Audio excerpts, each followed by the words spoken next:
Aaron, the fan base is pretty riled up at the end of the season of the sweep to the Astros.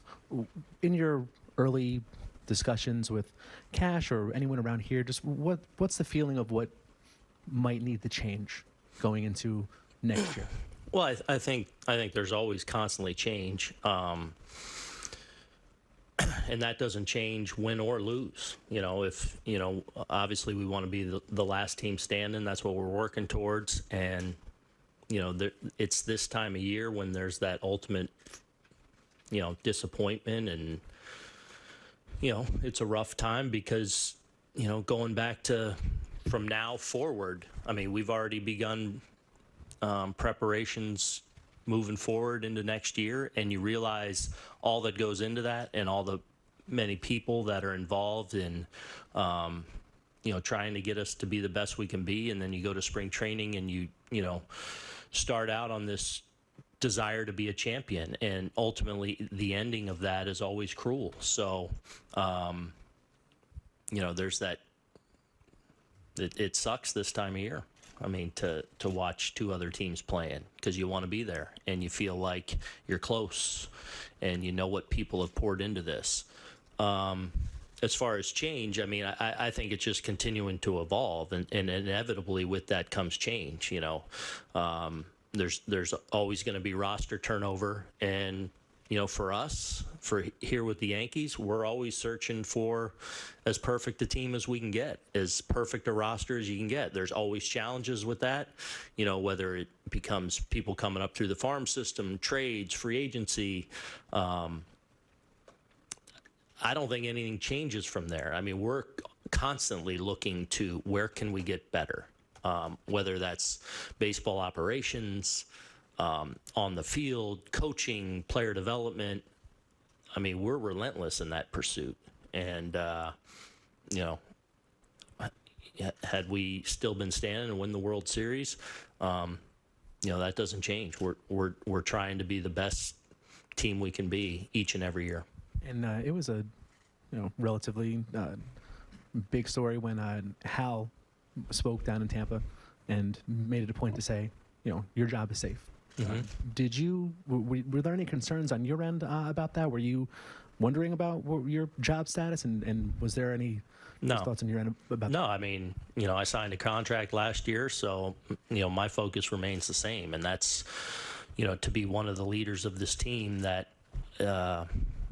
again, is I came back to do this and got into this for a lot of reasons. The competition, to compete at the highest level, the camaraderie you feel being a part of an organization, being a part of a team, being in the trenches, being in the dugout, the lives you have the potential to impact, the relationships you're able to forge. But ultimately, I want to win a championship. There's no, I don't think, better place to come to try and realize that, because that is the mindset, the focus each and every year, and I'm grateful to be a part of that. But as far as the job security and all that, I've never worried about that, ever. And the reality is, last year I signed an extension, and so my focus is on putting my steps forward to what's in front of me, what's next for us as an organization. Brian, to the right. Aaron, with Aaron Judge, how did you leave things personally with him after Game 4? Did it feel like a goodbye or a goodbye for now? What do you kind of think? Yeah, I hope not. Look, we had a nice conversation in my office at the end of the night. I think most of you know how I feel about him. How much appreciation I have for our relationship and how it's grown over the years. So, I mean, all I'll say is that, of course, I hope he's back and a Yankee for forever. And, I can't think of a better guy to, that you'd want to be leading your team and leading your organization, and hopefully that all works out. And but my conversations with him now are just communicating with him through the winter and hoping that it works out. But obviously that's above me, and that's got to happen over time here. Chris to the left. Hey, Aaron, what do you view as the team's top priority this offseason to improve and close that gap with Houston? Well, I mean, look, I mean, that's probably, I know Cash is coming in next, and certainly I'm always a part of those conversations and thing. And you're trying to improve. So the offseason takes you a lot of different places. I mean, there's obvious things you say, let's get this guy, let's make this move. But a lot of things have to line up and cooperate for that. So you've got to be, I think, you got to be agile, and you got to have the ability to, because you're not going to get everything you want or have every move happen to line up perfectly. So, you've got to have a lot of plans in place, that if this happens, then we got to pivot in this direction. So, bottom line is we're a really good team. We've been knocking on that door now for a long time. We haven't punched through. I certainly understand the frustration of that with everyone. We all feel that as much as everyone. Like, that's why I came back to do this. I want to hoist that trophy with these guys. And the reality is we are close. And we have a team that, is in that conversation, realistically in that conversation. There's a lot of things that play out over the course of the year. We're missing, obviously, some key people at a key time of the year. But there's always going to be turnover on the roster that force you to go in a different direction. As far as what it is specifically, bottom line is we got to get a little bit better. We got beat by a better team in the American League Championship Series. They've kind of, set the mark right now, and we got to find a way to keep getting a little bit better, and that's always the focus going into the offseason. And then the season plays out, and so many factors come in that, change that equation, make it easier, make it harder. But I can tell you we're relentless in our pursuit to try and chase that. Dan to the right. Have you made any decisions about your coaching staff for next year? No. I mean, that's, obviously a number of guys will be back that are under contract. A few guys are up, so we're working kind of through those situations, but I don't have any news on that front right now. And any news on DJ or any of the other injured guys with surgeries or anything? DJ, we're still unknown on the surgical part of it. That's something that's in front of DJ right now. And again, as these specialists kind of wheel through, what is the best course of action? Is it surgery? Is it ultimately surgery? Is it other treatments leading into that? We're not quite at that point yet, so I don't have an answer there for you. Laura. It seems, just looking at this season, that the expanded playoffs kind of led to an extra layer of improbability. Does that make you reevaluate how you manage over 162 during the season? No, I don't think so. I mean, look, ultimately you're trying to put yourself in the best position, and that's, being the best team you can be. For us, trying to, win a division and hopefully set yourself up.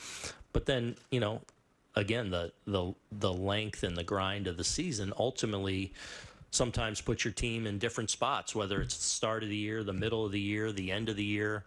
Circumstances happen, injuries happen, situations come up that, alter the equation a little bit. Ultimately, you're trying to be the best team you can be, especially towards the end of the year and heading into the playoffs, and you try and put your best foot forward. But as far as changing how we go about the 162, I don't think so. Andy. To what extent, if at all, was Stanton playing through something with that leg or Achilles all through the second half and into the postseason? And was he limited, and does he have to do anything to deal with that now that the season's over? Yeah, I think he was playing through something. I think it was not significant enough, obviously, to keep him out. And obviously, I think we started to see him the final week and into the playoffs really start to look the part and look like Big G, all the way to the point that he could go out and play the outfield a little bit. But I do think he was compromised a little bit in playing through things. Again, nothing that I felt like where he was in jeopardy, or obviously not that he couldn't perform. But I think some of the struggles he went through, to his credit, in August, when he did come back in August and the early parts of September, middle of September, I think was him in his way, like figuring out how to perform at a high level, a little bit banged up, and I think he did that, and respect how he went about it, respect his process through it, because he knew he had to take some lumps along the way, and he did down the stretch, and then you saw him start to really right the ship towards the end, and I think that was him learning how to play at a high level with it, and I think he got to that point. You still like him in the outfield a couple days a week next year? If Yeah, that's my hope. I do. Again, I maintain, I think it's something that, at its best, helps keep him a little healthier, keep him a little bit more athletic throughout the course of the year. Now, obviously, you got to be smart about that. And, I think the first time he got hurt, it was a DH game where he wasn't even on the field. It was underneath. He was getting ready for an at-bat. But I do think him being able to play the outfield not only serves us well, obviously, and giving us some flexibility from time to time, but I think it serves him well. Obviously, you just got to be smart and pick your spots with it.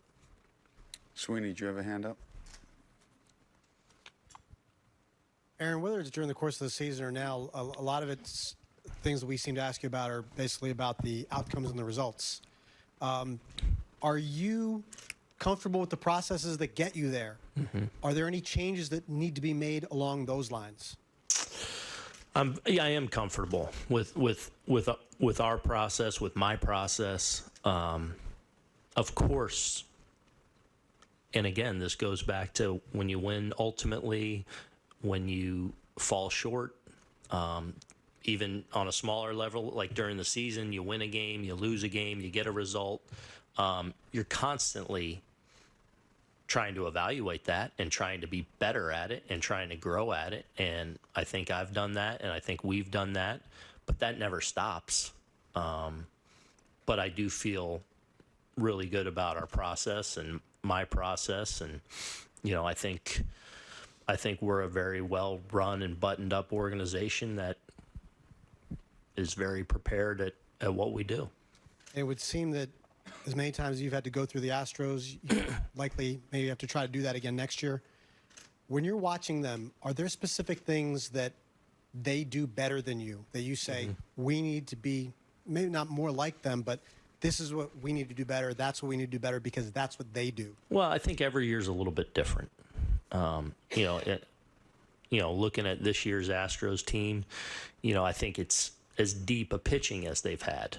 And it's as healthy and deep a pitching staff heading into the postseason. So they were even different facing them a little bit this year. In other years, they've been even more, more offensive, But this year, I think, and again, every year's a little bit different, and we haven't been able to beat them. I said we need to slay that dragon. We haven't done it yet, and that hurts, and it's also a motivating factor to try and continue to get better and work. But I look at the Astros team this year, and you look at whether it's their 4 starters that they're rolling out there, and then the depth and health of their bullpen right now. That was, that's where they're at, I feel like at their best right now, and then having some obviously great positional players sprinkled in there, but this. Probably Astros version a little bit different than some of the teams they've had in the past. Where am I? Brendan. Donaldson's track record speaks for itself, but at some point, mid-30s, offensive production tends to slow. Yeah. Did age catch up to him this year? I don't know. look, age always is a factor. You know, I think you look at JD and look at just. I was blown away at how good he played third. And, you know, you could make a case that, you know, the age didn't show up there. You know, I knew we were getting a good defensive third baseman. I didn't know we were getting that good a one. And again, I think his offensive season, again, coming out of the lockout, coming over to a new team right at the start of spring training, you didn't really have that time to build. And then I just felt like he never got on track and got on that really extended hot streak where he built momentum, and now we're rolling. Again, I felt like all year it was like, man, he'd get it going there for a couple days and then maybe take a step back. And I think part of that was just one of those years where it was hard for him to get that consistency all the time. You know, tough to say exactly if that's, you know, age related or just one of those seasons where you can have a little bit of a down year by your standard, and the game's hard. And the game's hard to navigate on the fly and get on those really good runs. I still think he has a lot in there. That's kind of where I was going with this. He's as focused on hitting and on offense as anybody. Are your guys' numbers behind the scenes showing you a player in decline? Right. No, I think he was better than what he showed this year, and we feel that way. Look, it's not 2015. I think that's the year he won the MVP. You know, obviously there's some age there, but I would say physically, I still feel like he has a lot in there on the offensive side to still be really productive. John, to the right. So much of a strength early in the season obviously was health, but also just like a ability to plug and play guys kind of in a lot of different places. When you get to October, how difficult do you think it is for the players, but also for you not to have easy answers to something like the question of who's your shortstop, or what does your lineup look like? Does that create an extra challenge? Yeah, it's not ideal. I mean, that's, you know, again, I think you referenced the first half, and that we had that by and large really good health, the consistency, and we were unfortunately having to try some things out on the fly a little bit in the postseason, and that's not always ideal, but it's also necessary at times. I think part of it and some of the things helped us get through a series in the postseason. But obviously you want to just roll in with what got you there and why you're there, and now let's go find out against the other best. Chris and then Matthew. You mentioned on a few occasions throughout the season that internal metrics painted Isaiah as one of the best defensive shortstops in the league. Yeah. As an organization, what exactly goes into measuring the quality of an infield defender? I mean, range, turning plays into outs,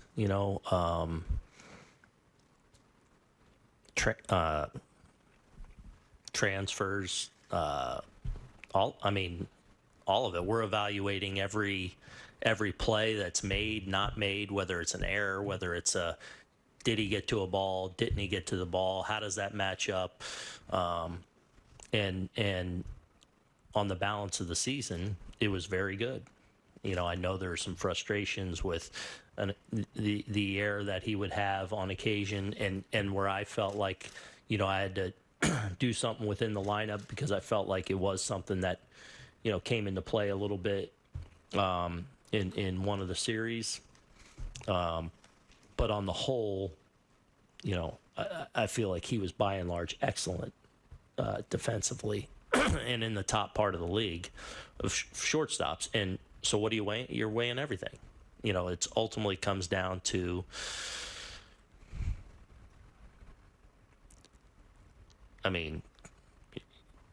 trying to make plays.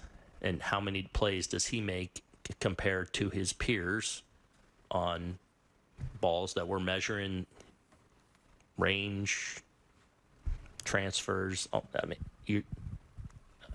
don't know how to answer it without, pulling you aside and showing you all that goes into it. But essentially it's, a fairly sophisticated look at, how many plays is he making compared to other shortstops? Matthew. Aaron, when you look at the postseason every year, I don't think luck is the right word, but there's always an element of some team just getting hot at the right time. And I think if you look at this year's Phillies, most people would argue that you guys were a better team than them this year. So I guess my question is, how do you ensure or try to create the feeling of we're, playing our best ball right now? Like, how do you become that sort of like good vibes team in October, for lack of a better term? Win. Look, I mean, there is part of that that's, it is. It's a tournament of the league's best teams. So you try and again construct a roster going into a season and on the fly during a season. You obviously have the trade deadline. No longer do you have the waiver deadline, which, that pencils down at July 31st. That's your team moving forward, and you can't really, especially as things pop up, injuries, situations. So it's hard to get it exactly right because there's always the unknown that can come up, especially in those final, 2+ months of the year. But you're trying to just build yourself as best you can, the best team. Try and coach them up and prepare as best you can to be in a best situation to put the odds more in your favor. And that's the best I can say it to you is we're trying to be as our absolute best going into the season, into a postseason. Sometimes you're in a better situation come October than others, but you always have a chance once you get in. Take one or two more. Doesn't matter. Aaron, how do you view shortstop? And from what you saw from Peraza in the month that he was up, is he ready to be your starting, by opening day next year? Well, I think Oswald had another strong season in AAA, essentially having a full year there. And earned and put himself in a position to get a September call-up, essentially. I was really impressed with what I saw from him, just makeup-wise, preparation-wise, what he was able to handle, being thrown into some different situations that for anyone, let alone a rookie, wouldn't have always been easy, and I always felt like he was up to it and handled it. So he certainly put himself in a really good position heading into the winter, coming off another strong season. He's very young, but I would say obviously we were very aware of him going into this year as a top prospect and being on the roster for the first time. I think he only helped himself moving forward now. I think he had himself a strong year and put himself in a good situation heading into the offseason and will certainly be in that competition mix heading into spring training, but certainly excited about the season he's had.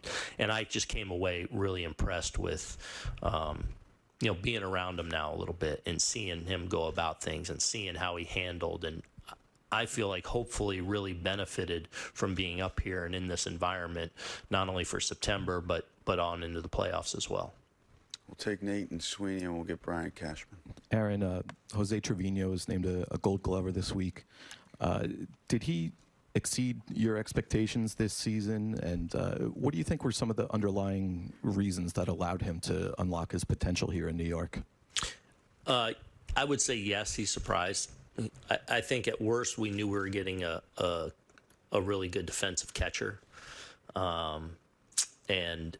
And obviously, we traded Gary at the start of spring training and brought in Ben, but then he was hurt. We knew we had to fortify the catching position. So to be able to get him at the end of spring training, we knew we were at least getting a quality, backup catcher or somebody that, we felt good about. But yeah, he blew away expectations.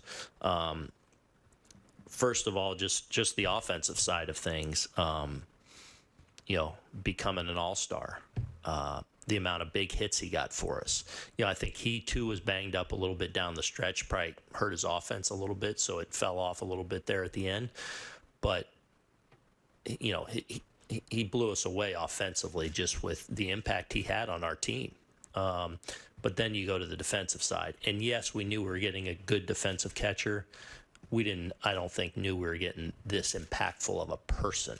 And he's obviously great at the position. He's so at home at the position. He takes charge at the position. He leads from the position. He's really prepared.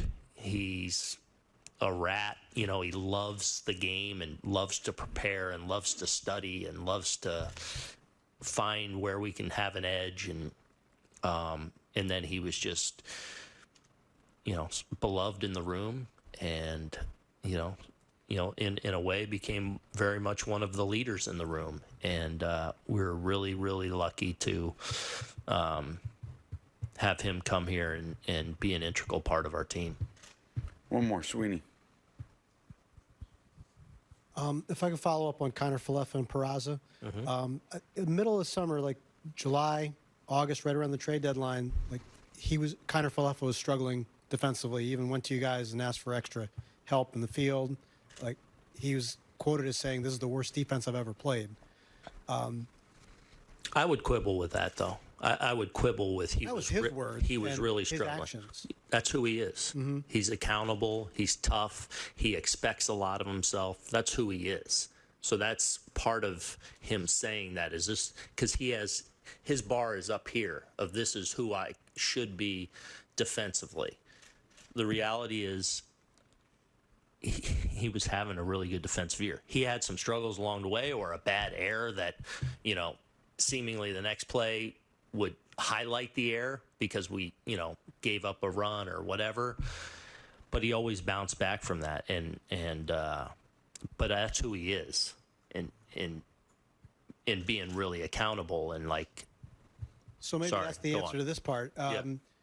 Peraza was never viewed, or throughout the organization, asking the questions, he was never viewed as ready to take his place at that point. Yeah. Even when he got called up in September, played sparingly, but as you alluded to, you got forced into a situation in October, and you've been very impressed with Peraza. Is there something he wasn't doing in July and August that all of a sudden he got better at? No, I just think you were still talking about a very young player that, and had a very strong season in AAA. But, it wasn't a light the world on fire. And I think player development, there were still things that he was getting better at and checking boxes at. And, I think he's 21 years old. Like, and trust me, like, we love his future and love what he's going to be. And as I said, like, getting to be around him and see him, I came away even more impressed. But he was still getting to that point as the season was unfolding in his first full triple. Things, or was it a consistency? No, I think it was just continuing to get a little bit better in every aspect of the game. He's going to be a really good player.